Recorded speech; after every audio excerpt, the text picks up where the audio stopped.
May mga pagkakataon sa buhay, sa school man o sa trabaho, na may isang tao o grupo na tila ginagawang target ang pananahimik, kabaitan o pagiging iba mo. Minsan, tahasan ang bullying. May panlalait, pangiinsulto o pananakot.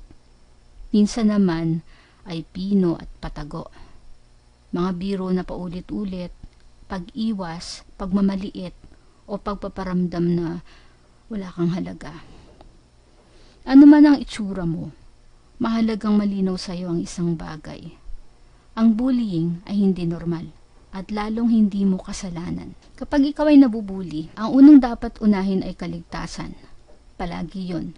Kung may banta, harassment o posibilidad ng pananakit, hindi mo obligasyong manatili at magpakatatag. Lumayo agad sa sitwasyon at humanap ng ligtas na lugar. Pwedeng ito ay opisina ng guro, guidance counselor, HR, security, o kahit isang taong mapagkakatiwalaan. Ang pag-alis ay hindi kahinaan. Isa itong matalinong desisyon para protektahan ang sarili. Hindi ka mahina kapag humingi ka ng tulong. Sa katunayan, iyon ang isa sa pinakamatibay na hakbang na maaari mong gawin. Isa sa mga dahilan kung bakit tumatagal ang bullying ay dahil pinapakain ito ng emosyon. Maraming bully ang naghahanap ng reaksyon. Kasama dito ang galit, luha o labis na paliwanag. Kapag kaya mong panatilihing kalmado at maikli ang sagot, madalas humihina ang kanilang loob. Mga linyang diretso at neutral tulad ng hindi okay yan. Let's keep this professional. Pwede rin yung ayokong kausapin sa ganyang tono. Yun, pwede na. Hindi mo kailangan makipagdebate o ipaliwanag ang sarili mo ng paulit-ulit. Ang katahimikan kasi kapag sinamahan ng malinaw na hangganan, ito ay anyo ng kontrol. Napakahalaga rin ng documentation. Ito ang tahimik, ngunit napakalakas mong sandata. Isulat o isave ang petsa, oras, lugar, eksaktong sinabi o ginawa, at kung sino ang nakakita. Mag-screenshot ng mga chat, email o mensahe. Kahit wala ka pang balak magsumbong ngayon, ang mga ebidensyang ito ay protection mo sa hinaharap. Hindi ito para gumante o manakot, kundi para magsiguradong may hawak ang katotohanan kapag kailangan mo na itong ilabas.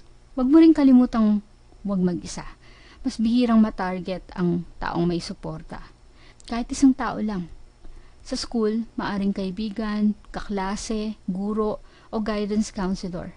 Sa trabaho naman, maaaring ito ay trusted coworker, mentor, o team lead. Hindi mo kailangang humingi agad ng solusyon. Minsan, sapat na may isang taong nakakaalam ng pinagdaraanan mo. Isang saksi sa katotohanan mo. Kapag dumating ang panahong kailangan mo nang mag-report, gawin mo ito ng matalino at maayos. Sa school, siguraduhin dumaan ka sa tamang proseso. Dapat nasabi mo na ito sa guro, sa guidance counselor, hanggang admin kung kinakailangan. Sa work, maaring magsabi ka sa supervisor kung ligtas o direkta sa HR, lalo na kung may harassment o discrimination. Ilatag ang mga pangyayari ng factual at hindi rant, at dali ng yung documentation. Mas seryoso at mas mabilis ang aksyon kapag malinaw at may ebidensya. Kung online naman ang bullying, tandaan ang simpleng prinsipyo. Screenshot, block, report. Huwag makipag-away sa comments at huwag magpaliwanag sa bully. Ang katahimikan na may kasamang ebidensya ay mas malakas kaysa kahit anong comeback. Sa lahat ng ito, huwag mong pabayaan ang sarili mo. Ang bullying ay may epekto sa kumpiyansa, emosyon at mental health. Ipaalala sa sarili mo na hindi nito sinusukat ang halaga mo. Gumawa ng mga bagay na magpapalakas at nagpapahinga sa iyo, kahit simple lang. At kung kinakailangan humingi ng professional support, hindi ito luho, ito ay pangangalaga. Tandaan mo ito, may karapatan kang maging ligtas at respetado. Ang bullying ay desisyon ng bully, hindi refleksyon ng kung sino ka. Maaring piliin ang pananahimik sa tamang oras, pero ang paghingi ng tulong ay mas matapang. Hindi mo kailangang lumaban para maging karapat-dapat sa respeto. Karapat-dapat ka na simula pa lang.